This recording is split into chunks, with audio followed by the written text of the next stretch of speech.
आप दीपक भव में आप सबका हृदय से स्वागत है। नमो बुद्धाय। तो अपने ज्ञान मार्ग की साधना को आगे बढ़ाएंगे।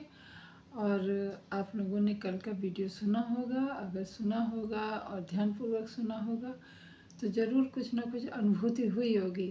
तो आप लोगों को कैसी अनुभूति हुई, कैसी प्रतिक्रिया हुई, संवेदनाएं कौन कौन सी जागी और किस प्रकार आपने उस अनुभव को साक्षी भाव से कैसे देखा। तो एक तो ये हो गया चित्त को अपना निर्मल करने के लिए, और चित्त कैसे निर्मल है उसको जानने के लिए। तो चित्त निर्मल है और वो कैसे निर्मल है ये तभी हम जान सकते हैं जब हम उस पर काम करते हैं। जैसे कि एक और में साधारण बात जो कि हर व्यक्ति करता है। अभी उदाहरण के लिए सोच लो, दीपावली आती है। अगर दीपावली में ये भ्रांति ना फैली होती कि घर की साफ सफाई करो तो लक्ष्मी माता आएंगी और मतलब सुख सौहार्द बढ़ेगा, अगर ये भ्रांति नहीं होती तो क्या आप लोग साफ सफाई करते? या पर्टिकुलर उसी दिन नहीं रखा जाता तो क्या आप साफ सफाई करते? या फिर इतना जो भी तैयारियां की जाती क्या आप करते? नहीं। कोई ना कोई आपके पास कारण निकल आता, कोई ना कोई आपके पास उसको ना करने के जो उपाय हैं वो करते हैं आप कि अभी जाने दो, कल कर लेंगे। ऐसे क्योंकि दिनचर्या जो हमारी रहती है रोज़मर्रा की, वो कुछ खास करना होता है, अरे नहीं आज का काम कल कर लेंगे, या फिर जाने दो किसी और दिन कर लेंगे, या फिर कहीं जाना होता है या किसी से बात करनी होती तो हम लोग कुछ ना कुछ हमारा मन हमारे लिए बहाने बना के दे देता है कि नहीं, अरे ये कारण है, अरे वो कारण है, और उस समय पे नहीं हो पाता। हमारे जो पूर्वज थे या जो भी थे ज्ञानी लोग ने ये त्यौहार, तीज त्यौहार जो भी है, एक वैज्ञानिक तरीके से आपके शरीर को स्वस्थ रखने के लिए उन्होंने एक डर बनाया। और उस डर को ही आप लोग या जो आज का आधुनिक समाज है या फिर जो भी है, मतलब इंसानों ने उसको दूसरा ही रूप दे दिया, आस्था का रूप दे दिया, परंपरा का रूप दे दिया। उस त्योहार को, उस प्रथा को, उस चीज को करने के लिए क्या उद्देश्य के कारण उन लोगों ने ये चीज विकसित की थी, वो उद्देश्य तो बहुत पीछे छूट गया। अभी जैसे कि अभी मैं बात कर रही थी कि अगर लक्ष्मी माता आएंगी और धन संपदा आएगी, हमारे घर में बरकत होगी, अगर ये भ्रांति नहीं होती तो आप लोग घर की साल में एक बार जितनी पूर्णता तरीके से सफाई होती आप लोग नहीं करते। और जब सफाई नहीं करते तो घर गंदा रहता, घर गंदा रहता है तो कुछ ना कुछ बीमारियां ही बनी रहती।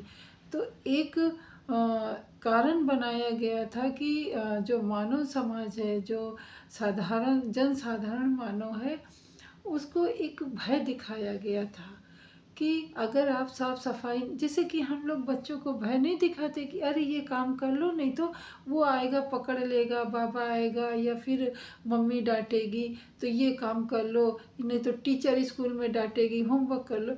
ठीक उसी प्रकार से ये हमें समझाने के लिए ये सब प्रथाएं बनाई गई थी, ये परंपराएं बनाई गई थी।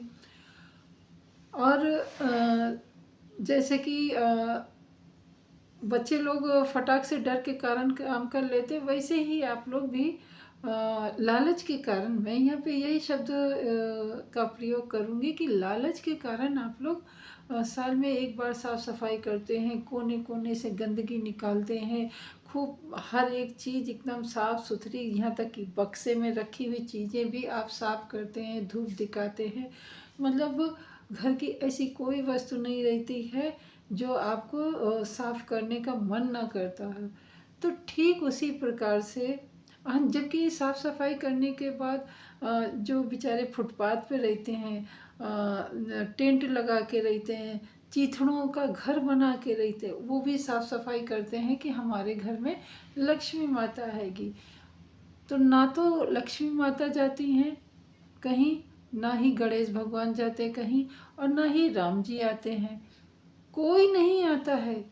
केवल आपका मन शुद्ध होता है, आपके मन में भ्रम हो जाता है हमने साफ सफाई की, देवी देवता आएंगे। जबकि साफ सफाई का उलट कारण ये होता है कि आपका घर भी साफ सुथरा रहता है। जब घर साफ सुथरा रहते हैं तो कीड़े मकोड़े नहीं रहते। जब कीड़े मकोड़े नहीं रहते तो आपको बीमारियां भी कम लगती हैं, क्योंकि हर चीज़ आप घर का इस्तेमाल करते हैं।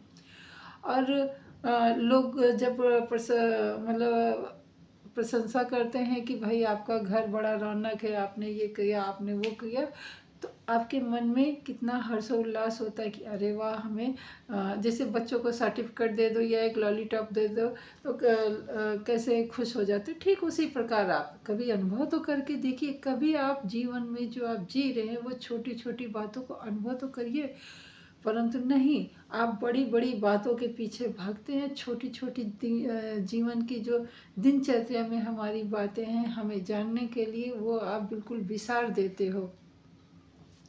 और बुद्ध जी का यही कहना था कि बड़ी बड़ी बातों के पीछे ना भाग के, किसी के द्वारा दिखाया हुआ रास्ता ना, उस पर ना चल के, उस पर अंधे बन के ना दौड़ के, आप अपने मन का दीपक जला के अपने मन के अंदर झांको, अपने इस 3.5 हाथ की काया में झांको। ये 3.5 हाथ की काया ही आपका पूरा पूरा ब्रह्मांड है। जैसे कि घर का आप कोना कोना साफ करते तो आपको घर बाहर के सभी लोग आपके काम की प्रशंसा करते हैं। ठीक उसी प्रकार जब आप अपने मन के अंदर की गंदगी को निकालते हो, वही गंदगी जो कल मैंने अपनी वीडियो में बताया था, मोह माया लालच द्वेष ईर्ष्या तृष्णा, ये सब क्रोध, सबसे बड़ा क्रोध। जब मोह माया आती है तो लालच जरूर आता है, जब लालच आता है तो क्रोध भी साथ में आता है।